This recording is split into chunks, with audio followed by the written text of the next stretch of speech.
Hey guys, I want to finish up the miter saw cabinets we started building. In a previous video, you got the lowers and the uppers installed as well as the deck, and we dialed in the miter saw to the new fence. So today I just want to wrap up the smaller details such as the kick materials and do some wraparound gables on the open ends. I'll be using a 1x8 tongue and groove pine I picked up as leftover materials from one of my friends' ceiling project. Again, this shop build, as with many of my build project videos, is being built on a tight budget just to help everybody see that used and leftover materials are readily available for many projects you might want to attempt. You just have to go find them. These 1x8s are starting to dry out and starting to get warped. I've had them for quite a while, so I thought I'd better use them up, and what better place than on a shop build. Here I'm measuring the height from the concrete floor to the underside of the cabinet boxes. I always make a point to measure in multiple locations when measuring for kick material. Most garage floors are not level at all, so I'm looking for the smallest measurement, and that's what I'll cut the kick height at. In this case, it's 4 3/8 of an inch. I like to open the garage door and set up my fan anytime I'm cutting or sanding. I don't have a dust collection system set up in this garage yet, so this method really helps to clear the air in a hurry. Well, this is unfortunate. One of the prongs on the table saw completely snapped off. To keep progress moving forward, I'm just going to steal an end off of one of my old Junction boxes. This one looks like it's seen better days. I'll just cut and splice the wires together, tape it all up, and we should be good to go. I'd like to say this is a temporary fix, but more likely it's a permanent one.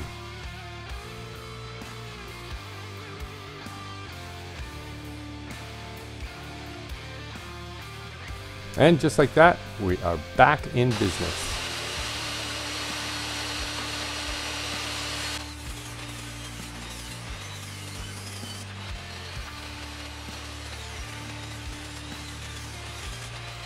This miter saw run is almost 120 inches, so I'm going to have to splice the two sections of 1x4 together, and then I'll use the cutoff as a back brace to secure the two pieces.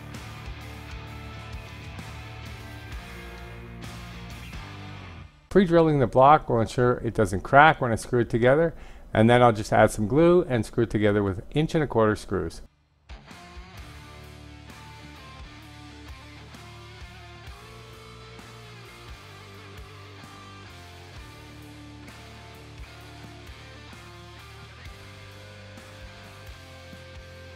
With the two kicks in place, now I can just use 1 1/2 brad nails to fasten it into place.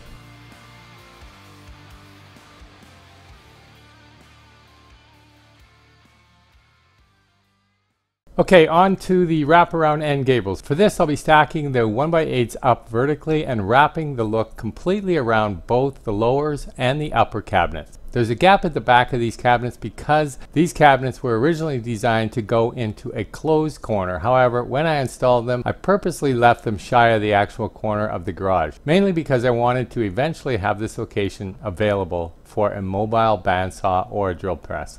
So by wrapping the 1x8s all the way around the gables and back to the wall of the garage, we'll close up that dead space that's back there. I'm lining the first 1x8 up with the front of the cabinet door, then gluing the tongue and groove and using 1 1/4 brad nails to fasten the rest of them to the cabinet.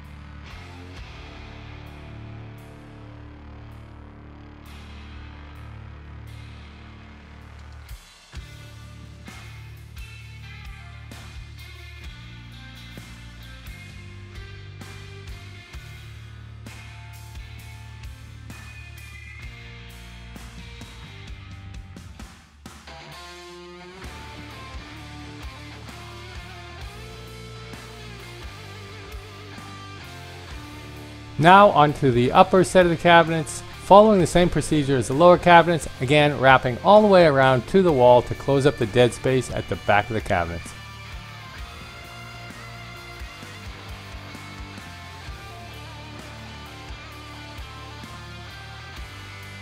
I ended up adding a block on the top and bottom of the last board just to fasten the last 1x8 against the wall.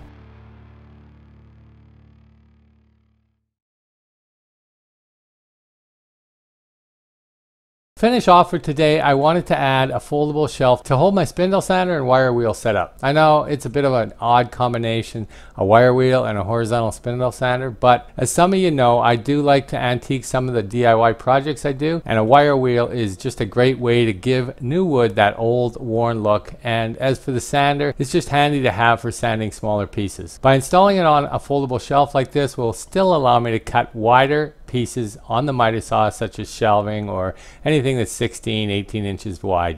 To support the grinder when in use, all I've done is cut one of the 1x8s to act as a support, and by mounting it on the end of the cabinets will make for an easy setup whenever I need to use it.